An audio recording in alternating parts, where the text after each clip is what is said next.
آج ہم جس دنیا میں رہتے ہیں وہاں پہ ہماری آئیڈینٹی ایک نیشنل آئیڈینٹی، ایک نیشن اسٹیٹ کی آئیڈینٹی ہے۔ ہم جن ملکوں کے اندر رہتے ہیں ان کے ویل ڈیفائنڈ بارڈرز ہیں۔ ہمیں یہ پتہ ہے کہ اس بارڈر کے پار جو لوگ رہتے ہیں وہ ہم میں سے نہیں ہیں، ہمارے جیسے نہیں ہیں۔ مگر یہ جو نیشن اسٹیٹ کا آئیڈیا ہے یہ 1950 1940 کے بعد دنیا میں رائج ہوا، مگر اس سے پہلے آپ کسی بھی امپائر کو اگر دیکھیں، چاہے وہ ماڈرن زمانے کی برٹش امپائر ہو یا قدیم زمانے کی رومن یا گریک یا پرشین امپائر ہو، تو اس امپائر کا بارڈر کبھی بھی ڈیفائنڈ نہیں تھا۔ اس امپائر کے اندر جو لوگ رہتے تھے، ایک اسٹیٹ لینگویج ہوا کرتی تھی جو کورٹ کی اور عدل کی، کورٹس کی لینگویج تھی جو اشرافیہ کی لینگویج تھی۔ مگر اس امپائر کے اندر جو لوگ رہتے تھے ان کی آئیڈینٹی، ان کی زبان ہوا کرتی تھی۔ اسی طرح مڈل ایسٹ کے اندر مختلف امپائرز آئی، مختلف لوگ ہیں۔ ہم نے آپ کو پہلی قسط کے اندر ہم نے آپ کو بتایا کہ کس طرح اس علاقے کے اندر اسیرین امپائر آئی، اس کے بعد بیبلونز آئے، اس کے بعد پرشین امپائر آئی، پھر ایونچولی گریکس آئے اور پھر رومنز آئے۔ تو ایک طرح کی کھچڑی پک گئی وہاں پہ ان لوگوں کی، ان قوموں کی جو اس علاقے کے اندر بستی تھی۔ آج اگر آپ سوچیں کہ آپ 1500 یا 2000 سال پہلے کے مڈل ایسٹ میں جائیں تو آپ کو مختلف لوگ ملیں گے۔ ان لوگوں کی پہچان، ان لوگوں کو پہچان کرنا کہ یہ کون لوگ ہیں، وہ صرف ایک چیز تھی اور وہ ان کی زبان تھی۔ اینشنٹ مڈل ایسٹ میں ایرمیک بولی جاتی تھی، وہ زبان جو آج ختم ہو گئی ہے، جو زبان اب نہیں بولی جاتی، یہ مارکیٹوں کی زبان تھی۔ عام لوگ جو تھے وہ ایرمیک بولا کرتے تھے رومن زمانے کے آتے آتے۔ گریک ابھی تک اس علاقے کے اندر بولی جاتی تھی، گریک کے اندر لکھا بھی جاتا تھا، اور گریک کے اندر یہ جو ایجوکیشن سسٹم ہے مڈل ایسٹ کا، آج سے 1500 سال پہلے یہ گریک زبان میں ہوا کرتا تھا۔ لیٹن یہ گورنرز کورٹ کی زبان تھی، یہ رومیوں کی زبان تھی۔ یہ زبان بھی ویسے اب ختم ہو گئی ہے، مگر جو قانون ہے وہ لیٹن میں لکھا جاتا تھا۔ مگر اس کے ساتھ ساتھ جو جوئش لوگ بستے تھے وہاں پہ، اور ان کے اندر جو زبان رائج تھی وہ ہیبرو زبان تھی، اور یہ سینیگوگز اور اسکرپچر کی زبان ہے۔ آپ کو یہ بات سن کے لگا ہو کہ اس نے اس علاقے کی کئی زبانوں کا ذکر کر دیا اور عربی زبان کا ذکر نہیں کیا۔ اس کی وجہ یہ ہے کہ اس زمانے تک آتے آتے، یعنی رومیوں کے زمانے تک آتے آتے، عربک زبان جو ایکچولی یمن یعنی ساؤتھ عربیہ سے نکلی تھی، وہ پیریفریز کے اندر اس خطے کے بولی جاتی تھی۔ یعنی غزہ شہر کی پیریفریز کے اندر عربک زبان بولنے والے لوگ رہا کرتے تھے۔ گریک اور رومن جو جیوگرافرز تھے، جو نقشے بنایا کرتے تھے، انہوں نے اس زمانے کے مڈل ایسٹ کو، عربیہ کو 3 حصوں میں ڈیوائیڈ کیا ہوا تھا۔ پہلا حصہ جو تھا وہ عربیہ پیٹریا تھا، یعنی جس علاقے کو آج آپ جارڈن کا علاقہ کرتے ہیں، یہ جو نوکیلی کون نکلی ہوئی ہے عربیہ کے اندر سے۔ دوسرا علاقہ عربیہ ڈیزرٹا، یہ جو سینٹرل ڈیزرٹ ہے جو آج کل سعودی عرب کے اندر واقع ہے، اس کو عربیہ ڈیزرٹا کہا کرتے تھے گریکس، یعنی یونانی اور رومی۔ اور فائنلی عربیہ فیلکس، یمن کا علاقہ۔ عربیہ فیلکس کا مطلب یہ ہے کہ فارچونیٹ عربیہ، وہ علاقہ جو زرخیز بھی تھا اور اپنے زمانے میں امپورٹنٹ بھی تھا۔ یہ جو ڈیزرٹ کا علاقہ تھا، یعنی ریگستانی عرب کا علاقہ، نہ یہ اینشنٹ ٹائمز میں امپورٹنس رکھتا تھا، نہ یہ آج کے زمانے میں امپورٹنس رکھتا ہے اگر اس علاقے سے تیل نہ نکلا جاتا۔ یہاں پہ جو عربیہ فیلکس تھا وہ یمن کا جو علاقہ تھا، خاصا ترقی یافتہ بھی تھا، اور زرخیز ایگریکلچر ہوا کرتا تھا اس علاقے میں، اور انسینس کی ٹریڈ بھی ہوا کرتی تھی، یعنی کہ خوشبو کی ٹریڈ یہاں سے ہوتی تھی۔ اور رومیوں کے حساب سے اور یونانیوں کے حساب سے یہ جو عرب آئیڈینٹی تھی یہ بدوؤں کی ہوا کرتی تھی، ڈیزرٹ نومیڈز کی ہوا کرتی تھی، ان لوگوں کی جو ایک خطے سے دوسرے خطے سفر کیا کرتے تھے مگر کسی جگہ ایک جگہ پہ پراپرلی سیٹلڈ نہیں تھے۔ یہ جو عرب زبان ہے، عربی زبان، یہ جو ٹریڈ روٹس تھے جو نارتھ ٹو ساؤتھ یعنی افریقہ سے لے کے یورپ تک جایا کرتے تھے، اس میں عام بولی جاتی تھی۔ کچھ ایسی فیملیز تھیں جو عربی بولتی تھی اس زمانے میں، اور میومس جو غزہ کا پورٹ تھا یہاں پہ سیٹل تھیں، اور سٹی آف غزہ کے اندر بھی یہ فیملیز سیٹل تھیں۔ مگر جب وہ بات کیا کرتی تھیں عربی زبان میں تو باقی سننے والوں کو یہ زبان فیملیئر لگا کرتی تھی، کیونکہ عربک، ہیبرو اور ایرمیک یہ آپس میں بہنیں، ان تینوں کا تعلق سیمیٹک فیملی آف لینگویجز سے ہے۔ ان کی جو لٹریچر ہے، ان کی جو گرامر ہے اور ان کی جو تاریخ ہے یہ آپس میں ملتی ہے۔ اگر آپ شلوم کہیں ہیبرو زبان میں اور سلام کہیں عربک زبان میں تو ان دونوں کا مطلب ہے امن یا پیس. بن ہیبرو کے اندر کہا جاتا ہے اور ابن عربک کے اندر کہا جاتا ہے، دونوں کا مطلب ہے بیٹا. یہ بات یاد رکھنے کی ہے آگے کی کہانی سننے سے پہلے کہ عرب اور یہودی یعنی بنی اسرائیل کے لوگ یہ دونوں سیمیٹک پیپل ہیں. آج کل اینٹی سیمیٹزم کے اوپر بہت زیادہ بات کی جاتی ہے، اس بات کو بھلاتے ہوئے کہ تاریخ ہمیں یہ بتاتی ہے کہ عرب اور جوز جو ہیں یعنی بنی اسرائیل سے تعلق رکھنے والے لوگ یہ دونوں سیمیٹک پیپل ہیں. ان کی زبان کی ایک ہی روٹ ہے، ایک ہی جڑ ہے. اس کے علاوہ ان کا کلچر بہت پیچھے جا کے آپس میں مل جاتا ہے. جو کانفلکٹ آج ہم دیکھتے ہیں غزہ کے اندر، فلسطین کے اندر، یہ ایک ماڈرن انوینشن ہے اور خون اور لینگویج یعنی خون اور زبان ان دونوں کی اینشنٹ اور قدیم زمانے سے تعلق رکھتی ہے. میرا نام عمران ہے اور میری سوچ میں خوش آمدید. تو اسی سوال سے دوسری قسط کو سٹارٹ کرتے ہیں کہ غزہ کا فلسطین کا وارث ہے کون. دو کلیم اس سرزمین کے لیے. یہودیوں کا کلیم یہ ہے کہ جو کوننٹ، جو وعدہ، جو پرومس اللہ تعالیٰ نے کیا تھا حضرت ابراہیم علیہ السلام سے، to your descendants I give this land from the river of Egypt to the great river Euphrates, Genesis کے اندر. ایگزائل کے اندر بھی جو نعرہ لگاتے رہے یہودی اور بنی اسرائیل کی قوم وہ یہ تھا کہ نیکسٹ ایئر ان یروشلم یعنی اگلا سال بیت المقدس میں. فلسطینیوں کے لیے جو کلیم ہے ان کا وہ کنٹینیوٹی کا ہے، وہ کبھی گئی نہیں. یعنی فلسطائن سے وہ پیگن ہو گئے اور پیگن سے وہ کرسچنز ہو گئے اور اس کے بعد وہ مسلمز ہو گئے اور عرب آئیڈینٹی ان کو لگا دی گئی. ان کی جو زبان ہے وہ چینج ہوتی رہی، ان کے مذاہب بھی چینج ہوتے رہے، مگر جو مٹی تھی ان کی جس میں وہ رہتے تھے وہ کبھی بھی 3000 سال میں تبدیل نہیں ہوئی. یعنی covenant versus continuity, heartbeat of Gaza's history. 63 BCE میں the great Roman general Pompey نے غزہ کو کیپچر کیا، غزہ کو انویڈ کیا روم کے لیے، رومن ایمپائر کے لیے. رومیوں کے اندر یہ سٹی تھرائیو کیا. اولیو آئل اور وائن یہ غزہ سے نکلتی تھی اور آج جو میڈیٹرینین کے تمام علاقے ہیں وہاں پہ ایکسپورٹ کی جاتی تھی. کاروان نکلتے تھے عربیہ سے اور ایجپٹ سے یعنی مصر سے، اور وہ فرینکنسنس، اس کے علاوہ سپائسز، اس کے علاوہ سلک یورپ کی میڈیٹرینین کی مارکیٹس میں لے کے جایا کرتے تھے. رائٹرز جو اس زمانے میں لکھتے ہیں وہ غزہ کو ایتھنز آف سیریا کہا کرتے تھے. مگر جو مذہب تھا غزہ کے اندر رہنے والے لوگوں کا، یعنی وہ لوگ جو یہودی مذہب سے تعلق نہیں رکھتے تھے، ان کا مذہب ابھی بھی پیگن تھا. اور وہ ٹیمپل غزہ میں تھے زوس کے اور ایفروڈائٹی کے ٹیمپل تھے، جہاں پہ جو اسکائی لائن تھی غزہ کی وہ ان پیگن ٹیمپل سے بھری ہوئی تھی. بارش اور کاشت کا جو پرانا خدا تھا فلسطینز کا، مارنس، اس کے ٹیمپلز بھی ابھی اس دور میں موجود تھے اس علاقے کے اندر. اور جو گلیڈیٹر سے آپ نے مووی دیکھی ہوگی گلیڈیٹر، تو رومیوں کے اندر ایک گیمز ہوا کرتی تھی جہاں پہ دو جنگجو آپس میں لڑا کرتے تھے. گلیڈیٹر اریناز کے بھی ہمیں نشان ملتے ہیں اس علاقے کے اندر. تو سوال یہ پیدا ہوتا ہے کہ اس زمانے میں یعنی رومیوں کے زمانے میں اس علاقے کی گورننس ایکچولی کرتا کون تھا، ڈیلی لائف چلتی کیسے تھی.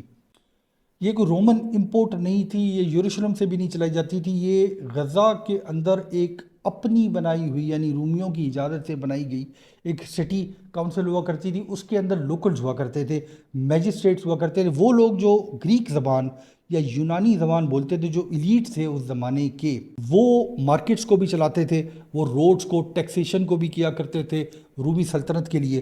اور اس کے علاوہ جو روم کا جو سسٹم تھا گورننس کا، وہ ایک پروونشل گورنر ایک اپوائنٹ کر دیتی تھی کانسٹینٹینوپل سے یعنی استنبول سے، اور وہ پورے علاقے کو چلایا کرتا تھا.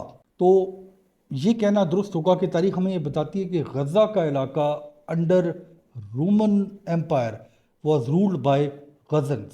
جس طرح غزہ کے علاقے میں جو لوکلز تھے، جو فلسطین تھے اور اب کے پیلسٹینینز، وہ اپنی حکومت کو چلایا کرتے تھے. یروشلم کے اندر ایک اور کہانی چل رہی تھی. پورا علاقہ آج ہم فلسطین کا علاقہ کہتے ہیں، وہاں پہ جو جوئش لوگ رہتے تھے، یہودی مذہب سے تعلق رکھنے والے لوگ رہتے تھے، ان کو ایک اسپیشل پرمیشن تھی کہ وہ اپنے مذہب کو فالو کریں اور کنورٹ نہ کریں رومن مذہب جو پیگن تھا اس پہ. مگر ٹینشن اس علاقے کے اندر رہتی تھی سورینٹی کے اوپر، قانون کے اوپر، لا کے اوپر اور مونوتھیزم کے اوپر.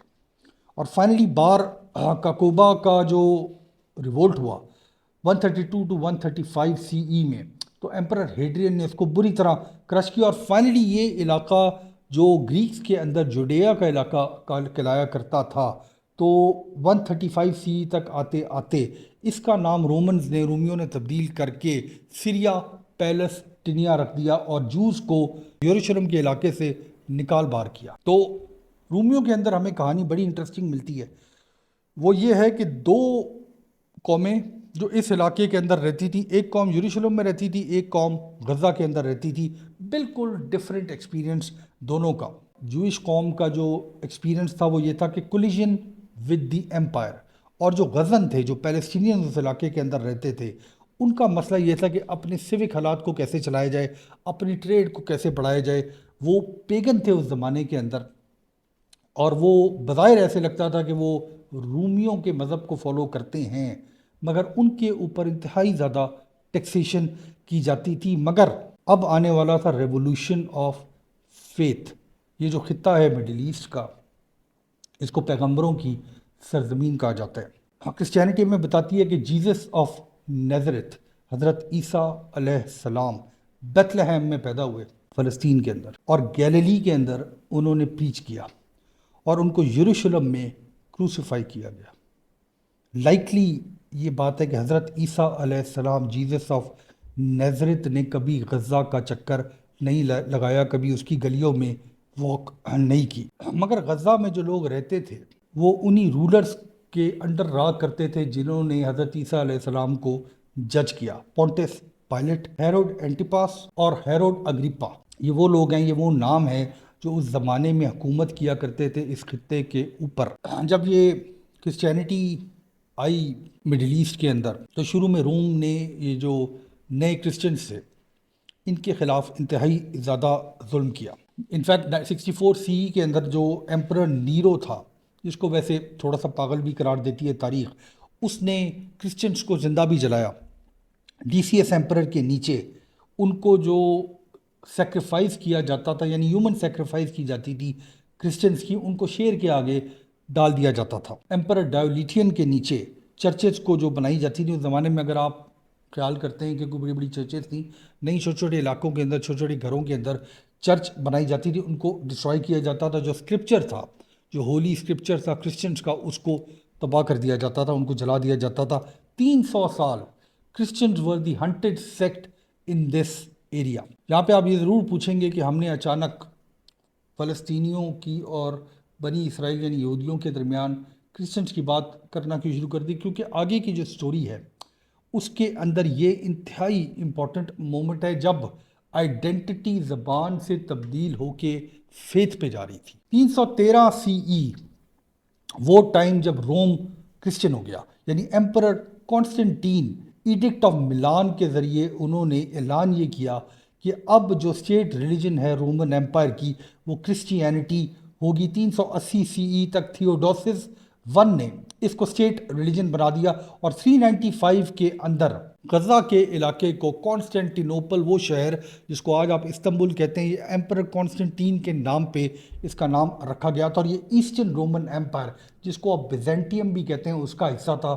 غزہ کو کانسٹینٹینوپل سے رول کیا جاتا تھا، اور پرابلم یہ تھا کہ ایسٹرن رومن ایمپائر بیزنٹیم نے اعلان تو یہ کر دیا تھا کہ اب جو رائج ریلیجن ہے، رائج ڈاکٹرن ہے اسٹیٹ کی، وہ کرسچینٹی ہوگی. مگر اس کے کافی عرصے تک غزہ کے اندر جو پیلسٹینینز رہتے تھے وہ ابھی بھی سٹبنلی ضدی تھے اور پیگن تھے.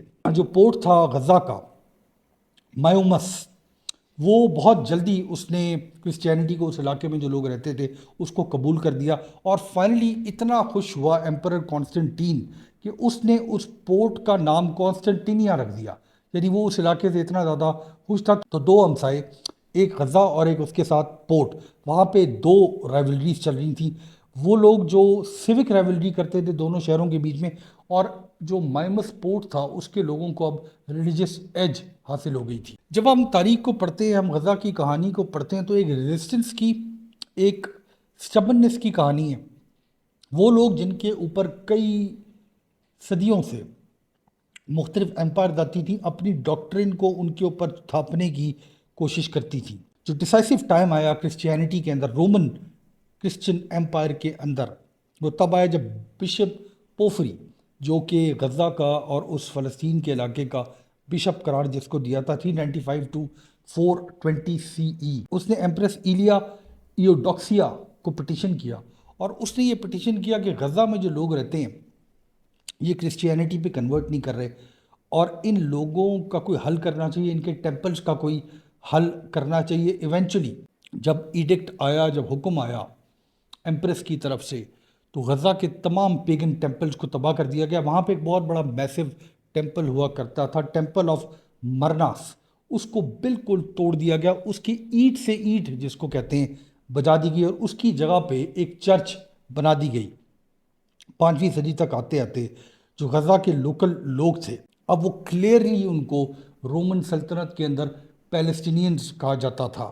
پبلکلی وہ کرسچن فیتھ سے تعلق رکھتے تھے، مگر زبان وہ گریک بھی بولا کرتے تھے، زبان وہ ایرمیک بھی بولا کرتے تھے، اور جو اس وقت تک آتے ہیں تو جو سٹی کاؤنسل تھی غزہ کی، اس کو جو علاقے کا بشپ ہے وہ کنٹرول کیا کرتے تھے۔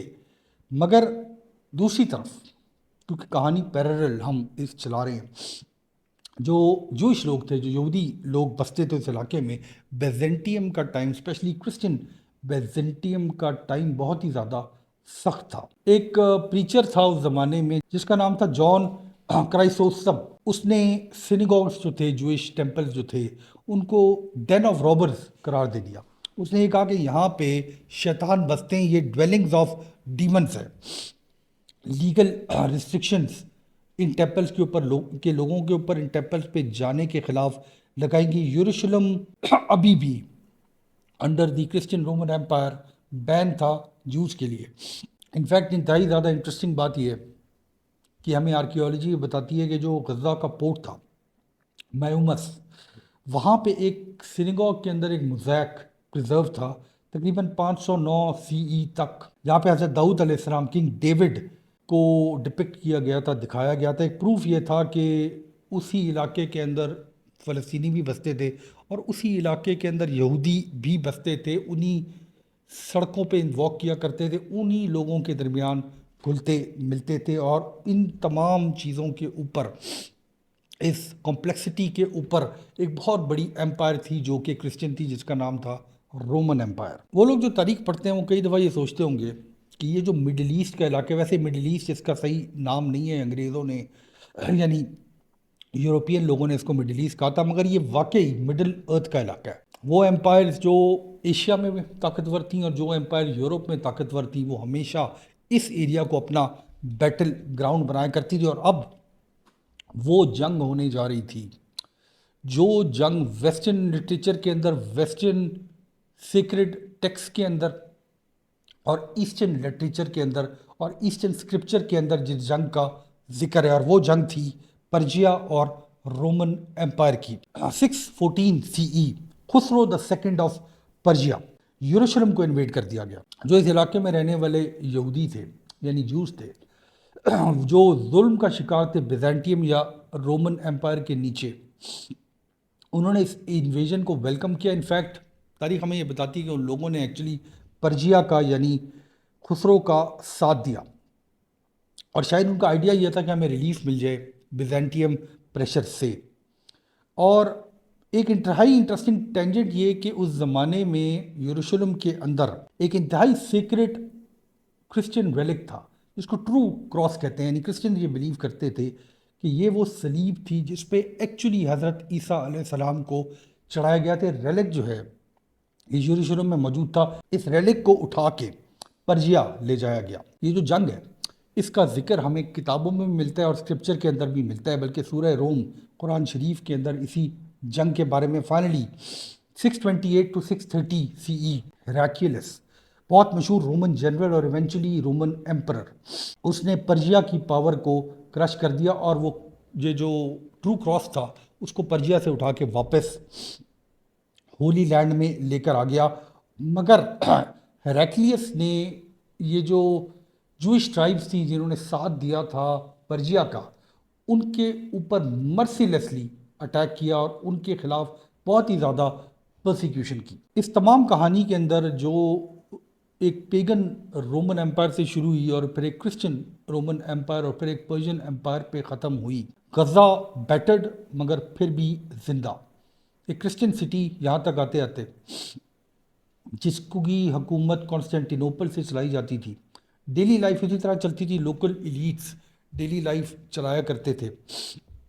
جو شہر کے اندر چرچز تھیں وہاں پہ بشپس اور وہاں پہ پریچرز اپنے سرمن دیا کرتے تھے، اور ایک جوئش مائنورٹی بھی رہا کرتی تھی اس علاقے کے اندر. اور شاید اس زمانے میں جو لوگ رہتے ہوں ان کا یہ خیال ہو کہ یہ جو کرسچن کراس ہے یہ یروشلم کے اوپر، غزہ کے اوپر، اس کی بلڈنگوں کے اوپر شاید ہمیشہ رہے گا، قیامت تک رہے گا. مگر تاریخ کے اندر وہ تبدیلی آنے والی تھی جس کا ایکو ہم آج بھی سنتے ہیں. ایک سکرپچر، ایک کتاب، ایک دین اٹھ رہا تھا. وہ دین جس نے غزہ کے اندر جو لوگ رہتے تھے ان کی زبان، ان کے قانون کو 1000 سال یعنی اس ماڈرن ٹائم تک تبدیل کر دیا. دا ڈان آف اسلام. یہ جو اگلی کہانی ہے یہ ہماری جو آج کی کمپلیکس غزہ کی پولیٹیکل سچویشن ہے، اس کہانی کا سٹارٹ آج سے تقریباً 1500 سال پہلے ہوا. اور یہ جو عرب غزہ ہے کہ غزہ کے اندر جو فلسطائنز تھے وہ سب سے پہلے سیریا، بیبلون اور ان امپائر سے گزرتے اب کرسچن رومن امپائر کا حصہ تھے، کرسچنز تھے. مگر آج یہ عربی زبان بولتے ہیں، عرب ان کو سمجھا جاتا ہے. یہ جو تبدیلی تھی یہ اب غزہ اور فلسطین کے اور مڈل ایسٹ کے لینڈسکیپ میں آنے والی تھی. اس کہانی کو سنیے گا اگلی قسط کے اندر، یعنی part 3 of Gaza the untold story. بہت شکریہ.